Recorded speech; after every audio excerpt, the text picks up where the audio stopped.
Here, so as you can see, you could probably hear when I was walking from the, what do you call it? The takeaway bar, it's a bakery. They call it a bakery over here. Because they got all the bread and all that stuff and pies and New Zealand pies and all that stuff. They're mainly Asian people, like Chinese and stuff like that, but they make good food.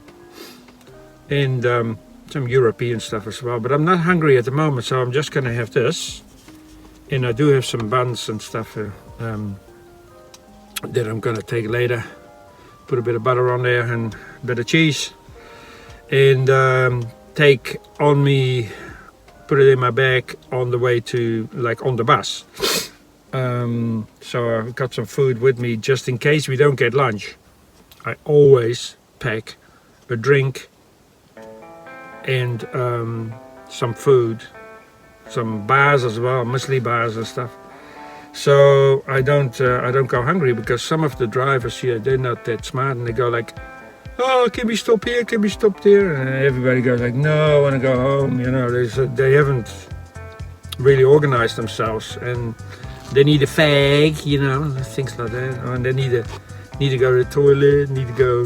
It's like little children sometimes, but I'm always done, you know, like you go to the toilet before you could step in the bus. So you're done, and then on the other side there's always toilets there, like mobile toilets, and they always make sure that they're open because you're in the middle of a field of, like I showed you maybe the other day. Most of the film locations are in the middle of a farmer's field, and they got farmers over here, like not all of them, but some of the farmers over here who have big properties, they have an arrangement with the studio where they can hire their grounds or rent places. They get money for supplying their property to the film studios so they can film there. Sorry about my voice, because I'm a bit snotty, so I'll probably wear a mask on the bus. You got like that one. I didn't bring a proper one. I don't think so. No. I ran out of proper mask, so I gotta buy some at some stage. I'll do that tomorrow. Monday off anyway. But what I was trying to say is, like, those farmers, they actually get money for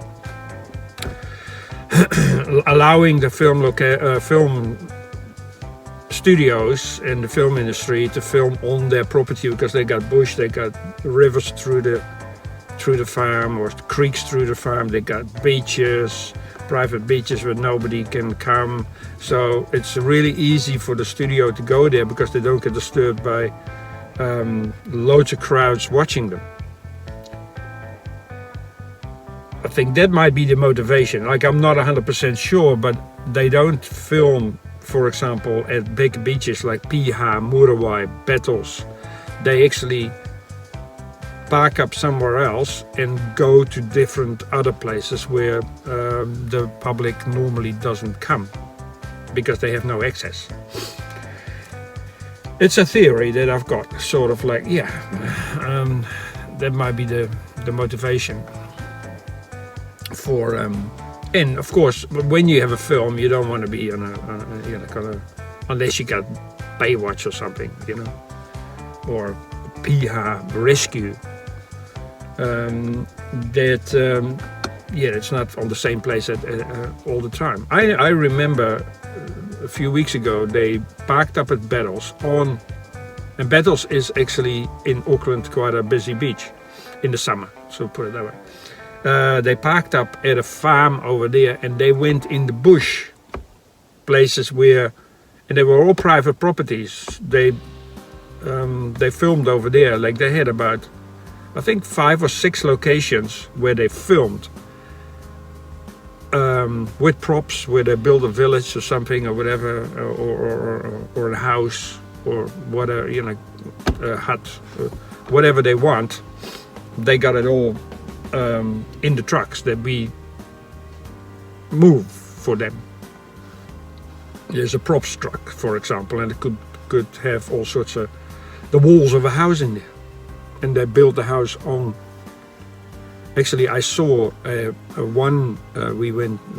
This was somewhere else. It wasn't at Battles, but they built a Maori village on the beach, and that was all sort of like all the walls are in partials, and they were in my truck, and they built this whole hut and other stuff that came out of that truck.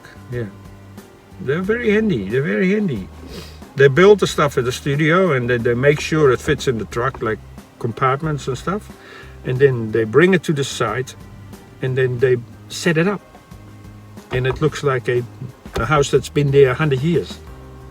Crazy. It's beautiful, actually, to be honest. So I find the film industry quite interesting, relaxing, and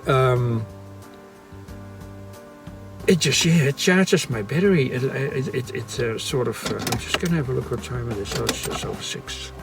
Don't need to be there till 7 o'clock. So somebody already started at 5 o'clock. I see, because I'm actually watching the entrance to the studio from here, and I think some of they always let the big class 5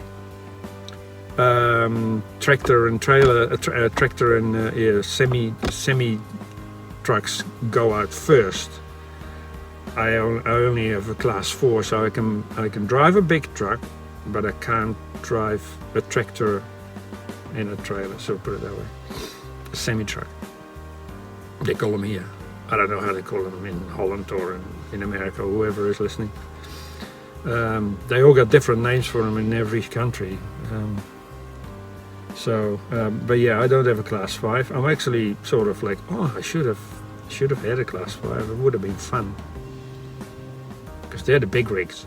But they let them out first as well, because some of them, we have a rig which is basically a tractor, 2 trailers behind it, basically with water. It's a water truck. Massive. It's a massive truck, and they drag that one to the studio, so they always have water, because there's no taps or nothing, things like that. So it's basically a big milk truck. There's the big milk truck that goes to the farm and picks up all the milk. We got one of those, an older one, but it carries the water. I just saw that one coming out.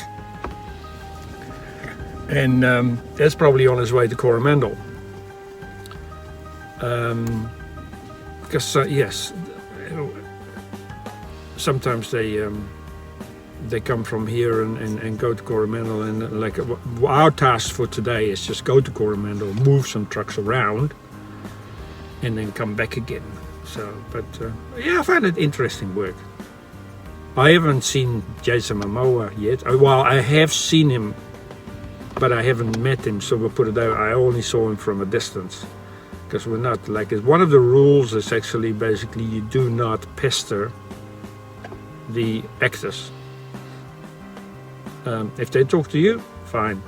You do not chase them, because they're there to work like you, and it's interesting. But you can't film them.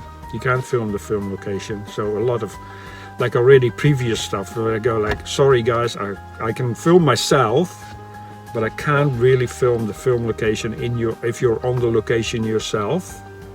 If you're in base or something, you can take some photo shots and stuff, but they are very hot on, they will tell you straight away, like, excuse me, no filming. Fair enough. You don't want to, put on Facebook or put on YouTube what is not supposed to come out till next year on a series or a movie or something. You have things like that, so you don't want to reveal all that. So yeah, I think it's so I'm a bit careful with what I film and what I take pictures of.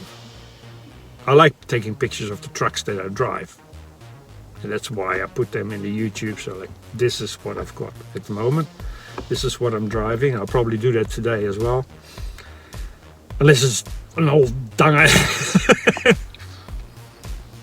And because you never know what is going to be assigned to you. Because like today as well, there's 50 truck drivers, plus ladies as well. And some of them are class 1, they just drive 4-wheel drives with trailers behind them. Because they got a lot of 4-wheel drives. Or they drive the vans, which is the shuttle vans, to do the staff, to shuttle the staff between base and the film location itself, because base is normally somewhere else, and then the film location is on the beach, base is on a field, and that's where they eat and sleep and drink and work and stuff like that, and the film location is somewhere else. So there's a shuttle van always there, and so there's a few ladies and a few guys as well. They only got class 1, and they can just drive a normal car or a van, and that's what they do. I got class 2 and 4. That means that I can drive a truck and trailer, and I can drive just a truck, like a 2-axle truck or a 3-axle truck with 2 axles in the back for the weight. My weight is like the truck that I'm allowed to drive is the higher weight than the class 2 when you got class 4, for example. The class 4, I actually got it for bendy buses, believe it or not, about 20 years ago. And there was well, the New Zealand one, so put it that way. And so I had my class 2 basically signed over from the Netherlands, because I did some truck driving in the Netherlands on and off. And yeah, but it's a different, when you immigrate, then you got to do all your stuff again. You can't just, because they got different rules over here, and different, like you drive on a different side of the road, for that matter, like in the Netherlands they drive on the right side of the road, and we drive on the left side of the road. So it's completely different. And so there's a little bit about the studio work that I really enjoy. Hopefully I can film a little bit, but it is terrible out there. It is, again, it's windy, it's rainy, it's just, ugh. And we had this for 6 months now. We had a few sunny days, and that's what I mean, like we're supposed to have another film production coming after this one, which will last about 4 to 5 months. I think they cancelled. I know it's a rumor. I think we might not have too much work after this one for a little while. But something else will pop up, So I'll just stay available for them. If there's another production coming in, or you have to sign the contract for the production. So like we're filming now for 5 months for Chiefs of War, which is a series, mini-series basically. This comes out on Apple TV. Jason Momoa stars in it. I can tell you that now because it's all over YouTube already, all over the news and stuff like that, so it's public knowledge. You sign a contract, you sign a work contract basically for that period of time until it's finished, and then when there's a new production coming in, it's a new production company, different name, different people. You have to redo the whole thing, do all the paperwork again, and sign them. and send them over so you can work for that production. So yeah, so I'm looking forward to another production after this one, because this is like, we got another month and that's about it. So yes, not a lot of van life talk, but hey, this is what I do in my life. And in the meanwhile, I got 3 daughters that I drive around quite frequently, one by one, to dancing and school and dancing, school, dancing. Daddy's taxi. Hey, I'll catch you later. Oh, I haven't even had a sip of my coffee yet because I'm talking too much. Oi.